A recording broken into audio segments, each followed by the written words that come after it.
Begal. Begitulah orang-orang menyebutnya. Lantas, apa sih yang dimaksud begal itu?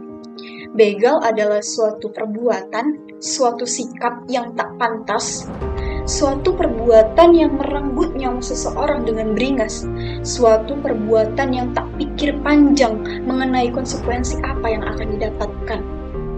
Pembegalan sejatinya adalah hal yang tak manusiawi, hal yang hanya memikirkan harta duniawi, bukannya ridho ilahi untuk bekal diri di akhirat nanti. 4 pelaku pembegalan yang menewaskan mahasiswa UMSU menjadi momok berita pada Juni lalu, yang dimana pelakunya masih remaja.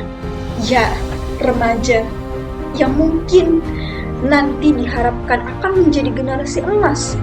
Remaja yang mungkin diharapkan menjadi pemimpin yang berkelas, tetapi justru mereka yang malah bikin onar dengan merenggut nyawa seseorang dengan beringas. Perlawanan demi perlawanan yang dilakukan bukan lagi sekedar tameng bagi diri korban, tetapi perlawanan itu sebagai ambang kematian bagi korban. Krisis ekonomi katanya.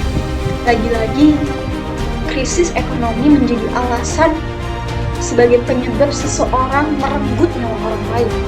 Emang sih, negara kita, negara ibu pertiwi, negara Indonesia ini adalah tempatnya sebagian orang-orang tinggi yang tak punya rasa manusiawi, tak gentar melihat rakyat yang meratapi hidupnya, tinggal di negara yang bisa dibilang kaya, tinggal di negara yang ramai, tetapi seolah-olah tinggal di tempat yang sepi.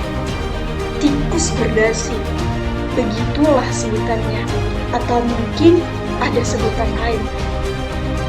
Tapi tetap saja alasan itu adalah alasan kuno yang tak pantas dikeluarkan dari mulut-mulut pelaku bengis. Bukannya mencari pekerjaan yang layak untuk bertahan hidup, tetapi mereka malah mengambil orang lain tanpa rasa aman. Tetapi perlakuannya sangat abstrak. Perlakuannya sangat tidak logis. Hanya nafsu yang menguasai dirinya dengan perlakuan yang sadis. Hukuman sejalan dengan perbuatan. Mungkin itulah kata-kata singkat yang dapat menggambarkan keadilan. Saat kabur, mereka jatuh tersungkur dan terkujur lemas karena timah panas yang dilontarkan polisi ke kakinya. Tetapi hal itu belumlah dinamakan keadilan. Korban direnggut nyawanya dengan sadis yang membuat keluarga tercinta tak kuasa menahan tangis. Celurit, kampak, dan sajam yang lainnya adalah hal yang dibangga-banggakan oleh para pelaku begal ini. Tak tahu malu, tak manusiawi, dan tak beradab, bahkan tak layak untuk hidup dan tak layak dikatakan sebagai manusia. Mungkin itulah kata-kata yang terlontar dari diri saya untuk menggambarkan pelaku-pelaku begal ini. Faktor utama. Yang pertama, ketidakstabilan ekonomi. Seperti yang kita tahu nih teman-teman, di Indonesia kebutuhan pokok terus meningkat. Namun, berbanding terbalik dengan penghasilan masyarakat Indonesia itu sendiri.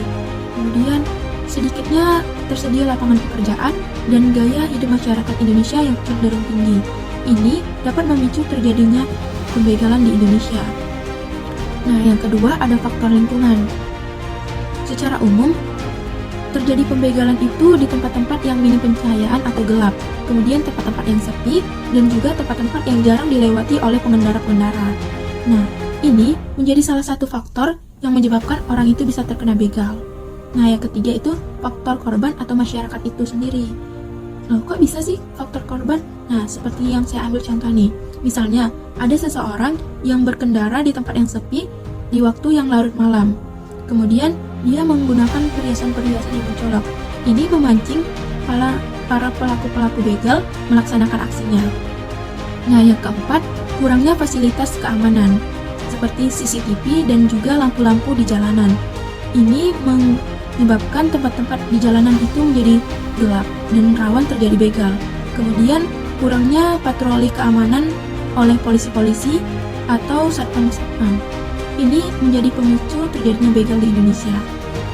Nah, kemudian yang terakhir, kurangnya pemahaman tentang hukum. Masyarakat di Indonesia masih banyak yang kurang paham tentang hukum, jadi menganggap sepele tentang hukum yang ada di Indonesia, sehingga mereka sering melakukan pembegalan tanpa takut apa dampak hukumnya. Nah, urgensi atau pentingnya pemahaman tentang penyebab-penyebab begal ini bagi masyarakat dan juga anak-anak remaja adalah agar mereka tahu apa penyebab-penyebab terjadinya begal, sehingga mereka lebih waspada dan menghindari perilaku-perilaku tersebut. Apa sih solusi untuk mencegah begal atau terhindar dari begal? Yang pertama itu pada kalangan kita remaja. Ada baiknya pertama itu kita doa dulu supaya selamat saat pergi maupun pulangnya. Kemudian kalau kita pulang itu usahakan ramai-ramai, jangan sendirian. Karena kalau sendirian itu kan kalau udah kena begal nggak ada yang tahu. Jadi kalau ramai-ramai gitu minim kena begalnya atau kita bisa saling tolong-menolong. Terus kalau kita pulang itu jangan larut malam. Apalagi kalau udah di atas jam 10-an gitu bakal larut begal. Kemudian kita harus menghindari tempat-tempat yang sunyi, yang sepi, apalagi yang gelap.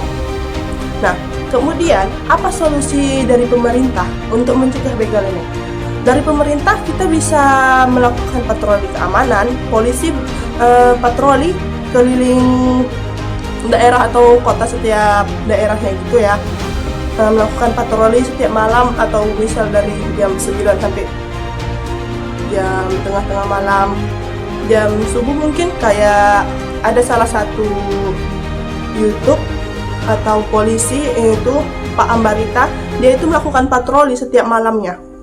Jadi keamanan daerah itu dapat terjaga gitu, bisa aman dari patroli itu. Kemudian di setiap lingkungan itu kita bisa juga melakukan poskamling ya. Habis itu poskamling itu koordinasi atau selalu koneksi sama aparat keamanan. Jadi kalau terjadi apa-apa atau ada info bisa langsung cepat dikabari ke aparat keamanan biar langsung gerak ke situ dan biar cepat selesai.